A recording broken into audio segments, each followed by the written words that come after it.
Hi everyone! So if you're struggling with hyperpigmentation on your skin, and that includes sun damage, sunspot, melasma, or just maybe brown spot coming from maybe too much waxing or something, keep on watching because I'm explaining what to do.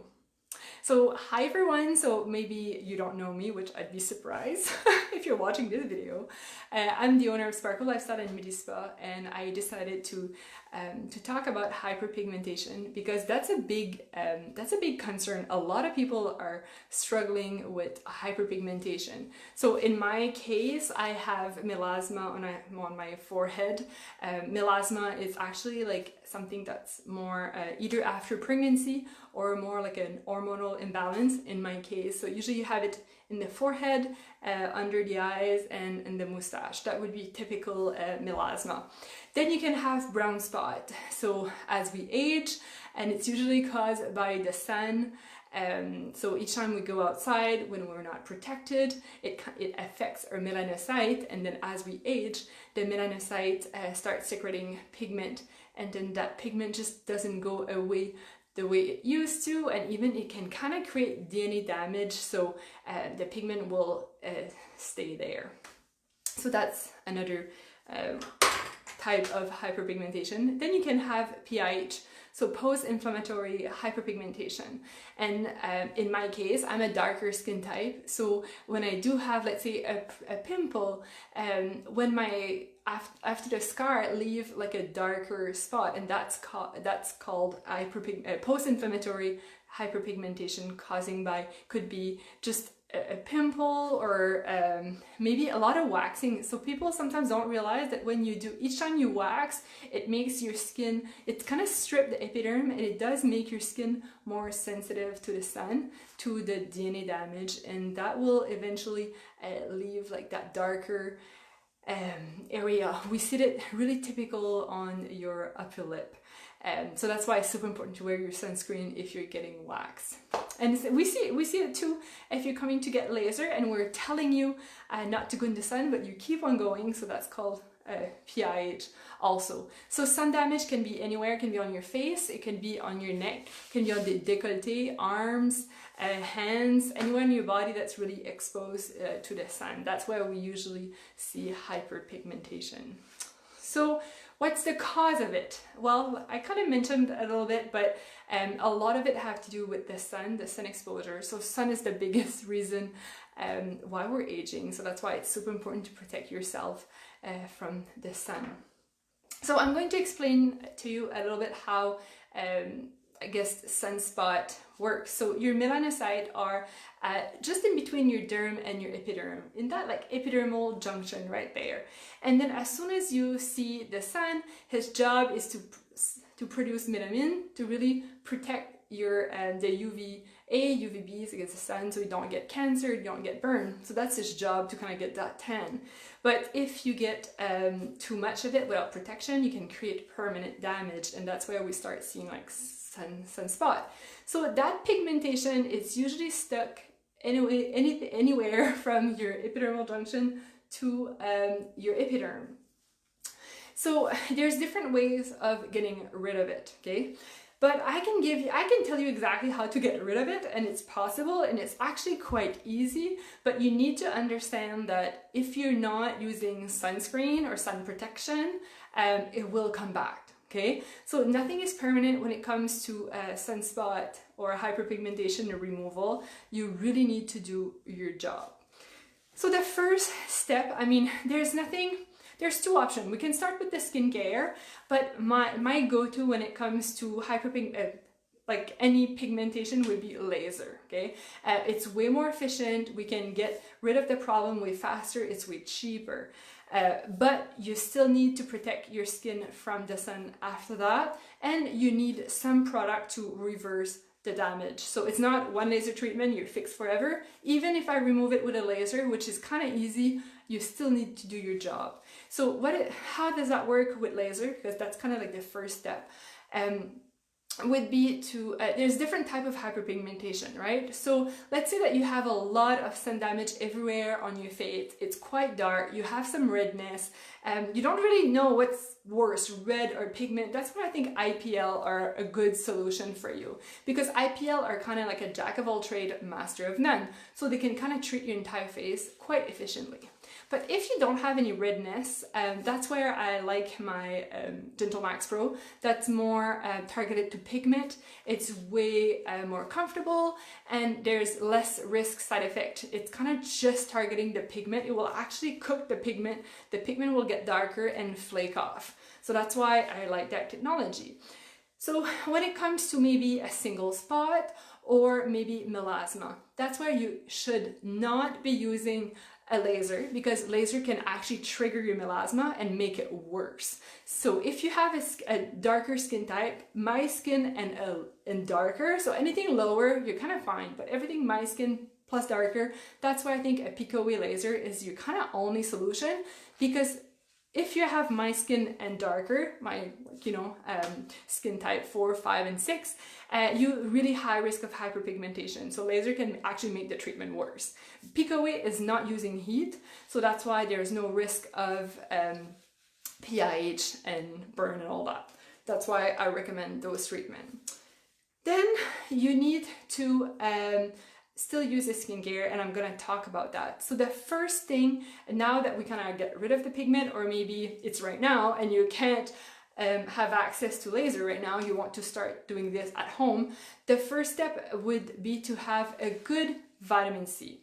So what a vitamin C will do, it will actually first, it's gonna protect your skin against the sun, the free radical and everything, but it will actually reverse the damage. It will protect, and then it will go in at your DNA level and kind of fix your DNA, so it doesn't send as much pigment to, or whatever is broken will kind of fix it. And make sure that you have like a medical grade vitamin C, because if you're just using something that you would get over the counter, by example, it's usually in the cream format, and cream are designed to stay at the surface of your skin, so it will not go at the cellular level, and that's what you need right now. It's a vitamin C that will go straight to your skin cell. Then we're gonna fix your skin cell, produce like better, like more, I guess, more healthier skin cell. You want those skin cell to become, because your epiderm, what you see is your derm about like 8 weeks ago, right? So that's why you want to use something like a vitamin A that will speed up your skin cell turnover. So your derm become your epiderm faster, so that will help. And it will also, vitamin A will act as like a light exfoliant, so it will help for just fine line, wrinkle, texture in general. Super good. Then something like an exfoliant. A lot of people kind of use already exfoliant. It's good, right? Because when you use an exfoliant, you're kind of stripping your epiderm, and that's where the pigment is technically, and then it speeds up the skin cell turnover, but you're still not fixing the problem. You're just making the problem come back faster. That's why I like using an exfoliant, but I don't want that to be the foundation of your regimen, right? So again, it depends on your skin type. If you're more sensitive, dry, I would use maybe a retinaldehyde type of vitamin A. And if you're more like me, thick skin, not sensitive to anything, and a lot of sun damage, something like a glycolic acid would be really good. And I know the word acid, it's kind of scary, but it's not at all. Acid, a good one at the good percentage, it will actually just do what it needs to be done, and then neutralize with your natural pH of your skin and just stop working. Versus when you're using like an exfoliant, a granular one, there's high risk that you over exfoliate, leading to other problem. So that's why I'm a big fan of acid exfoliant. So they just do what you need to be done, and then they kind of leave you alone. You can also have the enzyme one, but they're not my go-to when it comes to hyperpigmentation of your skin. And I thought I can talk to there's tons of other ingredients. Hydroquinone is a big one. So your hydroquinone will actually kind of slow down the melanin production. So If you're dealing, my client with melasma, that's where I like to use an hydroquinone. Hydroquinone should not be used longer than 3 to 4 months, because your body gets used to it, and it's just not something I would suggest to use long term, and it can make some sensitivity to some people. That's why it's not always my go-to, but it's still a good and efficient ingredient. And there's other product, like let's say the catalyst from AC11, that's really, really good for hyperpigmentation. Hyperpigmentation caused by inflammation, so acne scars and all that. That one is my go-to. Then I'm going to talk about sunscreen. That's the foundation of any hyperpigment treatment. You need to have a sunscreen that have zinc oxide in it. And because zinc oxide is the only ingredient, or the only way that you would be covered 100% by all the UVs, you need to realize that FPS that you get on a bottle doesn't mean much.